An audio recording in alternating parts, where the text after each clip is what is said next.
Batman v Superman: Dawn of Justice. And of course, you already know I went and saw this movie on Sunday afternoon.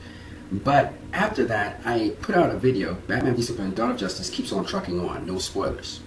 And in that video, there were estimates. The estimates were that domestically, as you can see in front of you, it would earn $311,730. And worldwide, it would gross in $827,311,730. Internationally, $516 million. Well, ladies and gentlemen, in actuality, it raked in $311,330,086. That's more domestically than it was estimated, and it also raked in worldwide $829,330,086, which is $2 million more than was estimated because the foreign income was $518 million. So this movie did better than it was estimated to do. And this tells me, ladies and gentlemen, that you guys have the power to determine how far this movie will go. You. It's not the detractors. It's not the people being paid to say negative things about this movie. It's you. How you relay word of mouth. How you decide to support this movie by going see it again, or if you don't want to go see it again, getting other people to see it. So it really falls in your hands how far this movie goes. No. And people think that it's ramping down, but this movie can easily spike back up and keep on going. It's up to me and it's up to you. If you like these kinds of movies, if you like realism, if you like a movie that is sort of, the storytelling is one in which it's not predictable. If you like that kind of thing, and you've been dying to see something like that on the screen in the longest while in a superhero movie, then put your all into what you love. I love this movie. That's why I do so many videos on it. And you guys watch my videos, even though I don't always see the views for it, because YouTube is one of those funky things. You guys sometimes take my videos, put it on Facebook, wherever, and you share my videos. Well, if you're going to share my videos, do this. Don't just share my videos. Take action and share the movie with not just your friends, but with everyone you meet. Let them get interested in going and seeing this movie. And then afterwards, don't forget to discuss the movie with these people. What they liked, what they didn't like. And explain it to them, because guess what? Suicide Squad is going to be related to this movie. Wonder Woman is going to be related to this movie. The Flash is going to be related to this movie. Batman is going to be related to this movie. Justice League is going to be related to this movie. Man of Steel, a sequel, is going to be related to this movie. This movie is the foundation of the DCEU. So it's very important for a lot of people to go see it. And also, after you've gone to see it, understand what it is saying. Make them enthusiastic for getting into reading comic books again. This movie should start to whet your appetite. Well, who are the supervillains of Superman? Well, who are the supervillains of Batman? We know the general well-known ones, but have you guys gone and dug up the supervillains for Superman that are not so well-known? See, what Zack Snyder's doing is making you guys go and look up stuff.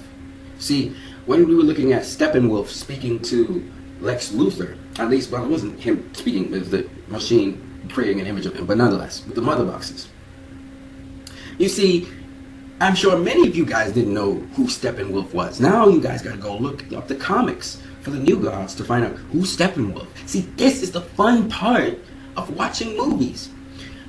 Most people who get into comic books got into comic books by watching movies of superheroes.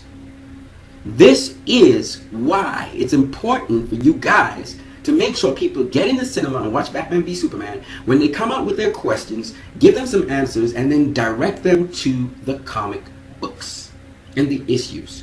Now I'm starting to read comic books. You know, I didn't read comic books like that. But now I'm starting to read comic books because I'm so interested in these characters that came up in Batman v Superman, especially the ones who were Easter eggs in the movie. And then I found out Superman has so many supervillains in his universe. It's just crazy. So all I want to tell you guys is let other people understand your joy and what makes you excited about this DCEU. And then let them be able to go back, see the movies, watch the movie or watch it on DVD, whatever. Watch it again so they can see all the potential that's in there, and also to understand the universe better. There's so many things going on with Batman v Superman. It's a social commentary film. It's a sci-fi film. It's a drama film. You know, it involves so many different aspects and dimensions and layers. And that's why Grace Randolph said it is a piece of work that reminds her of Stanley Kubrick's work, because it's so layered. There's so many different things going on in that movie. And so as a result of that, I want you guys to keep on promoting this movie. I love it so much that I'm promoting it as well, because I believe that the kind of creativity and the kind of independent filmmaking that Zack Snyder brings to the table, which will open the door, hopefully, for some small budget independent films to get big budgets and big promotion. Okay, so that's what I'm really hoping for. I don't want just Zack Snyder doing everything. I want many other directors to be doing things, but I just want to see more small independent film attitude to big budget filmmaking. And I think Snyder has that in him, and that's what I love about it. But I don't just want Zack Snyder, and I see there are a number of other directors and producers working in there. Now, there's one thing I must tell people.